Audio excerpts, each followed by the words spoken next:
கற்பை காப்பாற்ற வழி. திவ்ய நற்கருணை உட்கொள்ளுங்கள்.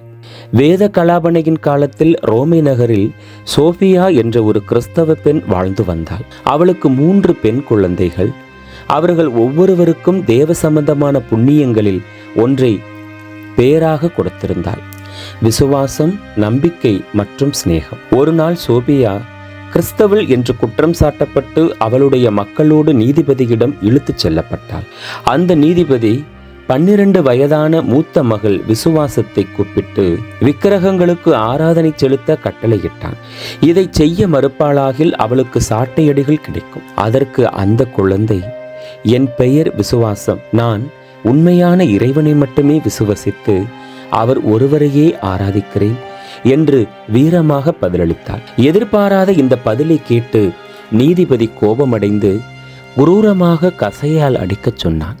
அவ்வாறே அவளின் தேகம் கொடிய வாதைக்குள்ளாகி ஒரே புண்ணாக இருந்தது. இவற்றையெல்லாம் பொறுமையுடன் சகித்து கொண்டு நான் உண்மையுள்ள இறைவனையே வணங்குவேன் என்று பலமுறை சொல்லிக்கொண்டே உயிர்விட்டாள்.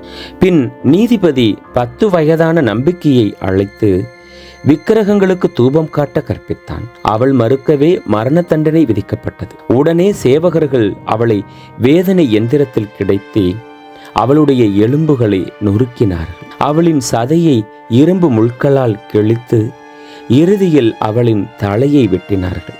இத்தனை வேதனைகளுக்கு மத்தியிலும் நம்பிக்கை புன்சிரிப்புடன் இயேசுவின் நாமத்தை உச்சரித்துக் கொண்டே இருந்தாள்.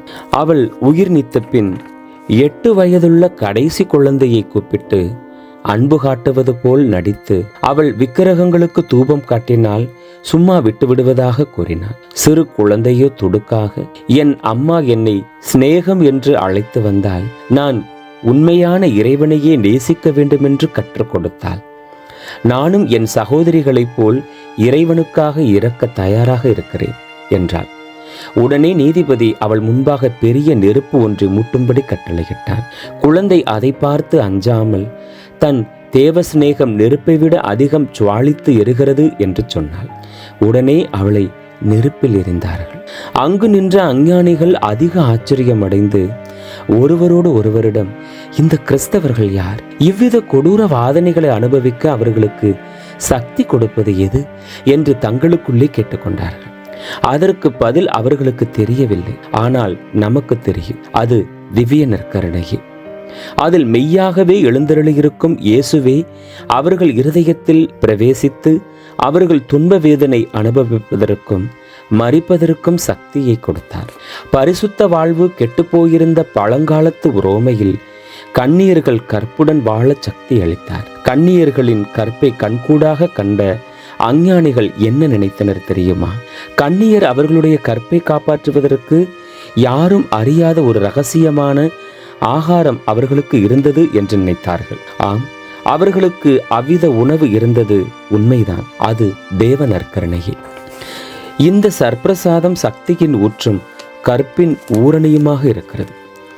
இது வானதுதர்களின் அப்பம். நம்மை இவ்வுலகில் வானதுதர்கள் ஆக்கிவிடும். அடிக்கடி அதை உட்கொண்டால் நாமும் வானதுதர்களைப் போல் பரிசுத்தர்கள் ஆவோம். மேலும் அது புனிதர்களின் உணவு. புனிதத்தனத்தை பிறப்பிக்கும் அந்த பரலோக உணவு நம்மை புனிதர்களாகவே மாற்றிவிடும். கற்பை உண்டு பண்ணி அதை வளர்ப்பதினால் அது கன்னியர்களை உற்பவிக்கும் ரசம் என்றும் அழைக்கப்படுகிறது. திவ்ய நற்கருணையில் வீற்றிருக்கும் இயேசு ஆன்மாக்களை லீலி மலர் போல் வெள்ளையாக தூய்மையாக மாற்றுகிறார் என்பதை காட்ட லீலி மலர்களின் மத்தியில் குடிகொண்டிருக்கிறவர் என்று அவரை அழைக்கிறோம். அது ஆச்சரியமல்ல. நன்மை வாங்கும் பொழுது பரிசுத்தத்தனத்தின் தேவனும் பரிசுத்தரில் பரிசுத்தரும் விண்ணகத்தில் வானதுதர்களார் பரிசுத்தர் பரிசுத்தர் பரிசுத்தர் என்று பாடப்படுபவருமான தேவன் உன் இருதயத்தில் எழுந்தருளி வருகிறார். பரிசுத்தத்தின் தேவன், ஏன் அவரே பரிசுத்தத்தனம், உன்னில் வசிக்கிறார். வெளிச்சம் தன் கதிர்களை பரப்பி எங்கும் வெளிச்சமாக்குவது போல தூய்மைத்தனத்தின் தேவன் உன் இருதயத்தில் தூய்மையை உண்டாக்கி பரப்புவார். திவ்ய நன்மை பரிசுத்தத்தனத்தோடு ஐக்கியம். பரிசுத்தத்தனத்தோடு இவ்வளவு நெருங்கிய ஐக்கியத்தில் இருக்கும் நீ எவ்விதம் பரிசுத்தமாகாமல் இருக்கக்கூடும்? மேலும் திவ்ய நன்மை நமது சரீரத்தை பரிசுத்தப்படுத்துகிறது. அதை பரிசுத்தமும் புனிதமுமான பொருளாக செய்கிறது. கோவிலில் உள்ள பேழை பரிசுத்தமானது, உயிருள்ள நற்கருணை பேழையாகிய உன் இருதயம் அதிக பரிசுத்தமானது. திவ்ய அப்பம் மரத்தினாலும் உலோகத்தினாலும் செய்யப்பட்ட பேழையை பரிசுத்தப்படுத்துமாகில் அதைவிட எத்தனை மடங்கு அதிகமாக உன்னை பரிசுத்தமாக்கும். திவ்ய நன்மையை கொண்டுள்ள பாத்திரம் எப்படி திவ்ய நன்மையால் அபிஷேகம் பண்ணப்படுகிறதோ அவ்வாறே உன் உடலும் அபிஷேகம் பண்ணப்படுகிறது. இயேசுவிடம் உனக்குள்ள அன்பை அதிகரிப்பதும் திவ்ய நன்மையே. இதுவே நன்மை வாங்குவதால் உண்டாகும் முக்கிய பலன். இதன் மூலமே நீ இயேசுவுடன் ஒன்றிக்கிறாய், அவரோடு உறவாடி ஒன்றித்திருக்கிறாய், அவருடைய தோழைமையை அனுபவிக்கிறாய், அவருடைய சிநேகத்தின் இன்பத்தை சுகிக்கிறாய். அப்படியே அவர் மேல் உனக்குள்ள அன்பு ஓங்கி வளருகிறது. இயேசுவின் மேல் நீ வைத்திருக்கும் அன்பு எவ்வளவு அதிகரிக்கிறதோ அந்த அளவில் உன் பரிசுத்தத்தனமும் அதிகரிக்கும். திவ்ய நன்மையால் வரும் பலன்கள் எவ்வளவு ஆச்சரியமானவை. அது இறைவன் மீது உனக்கிருக்கும் அன்பை அதிகரிக்கும், உன் உடலை புனிதப்படுத்தும், உன் இருதயத்தை தூயதாக்கும், உன் மனதை உறுதிப்படுத்தும். உன் பலவீனத்திற்கு இது ஒரு மருந்து. சகல சோதனைகளை ஜெயிக்கவும் வலியதோர் ஆயுதமாக இருக்கும். உன் ஆசாபாசங்களை குறைப்பதோடு உன்னை பாவத்தினின்றும் காத்து வருகிறது. கற்பை உண்டாக்கி அதை வளரச் செய்கிறது. உனது கற்பை காப்பாற்ற அடிக்கடி நன்மை வாங்குவதை தவிர வேறு மேலான வழி இல்லை. கற்பில் சிறந்து விளங்கிய புனிதர்கள் அனைவரும் தேவ நற்கருணை பக்தியிலும் சிறந்து விளங்குகிறார்கள். ஆகவே அடிக்கடி கூடுமானால் தினமும் நன்மை வாங்க பழகு. தினசரி நன்மை வாங்கியதால் பெரிய புதுமைகளும் நடந்தன. தினசரி அப்பம் வாங்குவது பாவிகளை தூயவர்களாக்கவும் கற்பை காக்க சக்தியற்றிருந்தவர்களை கற்பின் முன் மாதிரிகைகளாகவும் மாற்றியது. ஒரு நாள் ஒரு வாலிபர் தனது பல வருடங்களாக பாவ வலையில் சிக்கியிருந்ததாயும் பாவ வழக்கத்தை நீக்க சக்தி அற்றிருந்ததாகவும் உருவானவரிடமும் கூறினார். வாரத்திற்கு எத்தனை தடவை நன்மை வாங்குகிறாய் என்று குரு கேட்டதற்கு வாரத்திற்கு ஒரு முறை என்றார். இது உனக்கு பற்றாது. உன்னை காப்பாற்றும் ஏக வழி தினசரி நன்மை வாங்குவதே என்றார். அது முதல் அவர் தினசரி நன்மை வாங்கும் பழக்கத்தை மேற்கொண்டார். அதன் பலனாக அவர் பாவ வழிகளை அறவே நீக்கினார்.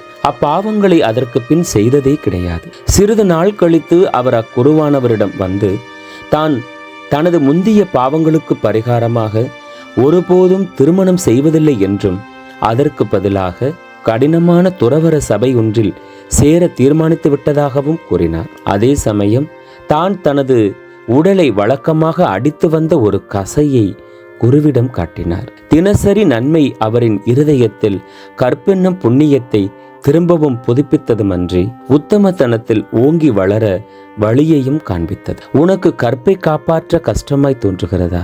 தினமும் அல்லது அடிக்கடி நன்மை வாங்க பழகு. அதன் பலனை நீ கண்டடைவாய். இயேசு உன்னில் எழுந்தருளி வரும்போது உன்னுடைய இதயத்தோடு அவரை அணைத்து கொண்டு மிகுந்த பக்தி வாஞ்சையோடு அவரிடம் சொல், இனிமேல் என் இயேசுவே, நான் உமக்காக வாழ ஆசையாக இருக்கிறேன். என் ஒருத்தல் முயற்சிகளாலும் நற்செயல்களாலும் உமக்கு அதிக மகிழ்ச்சி வருவிக்க எனக்கு ஆசை.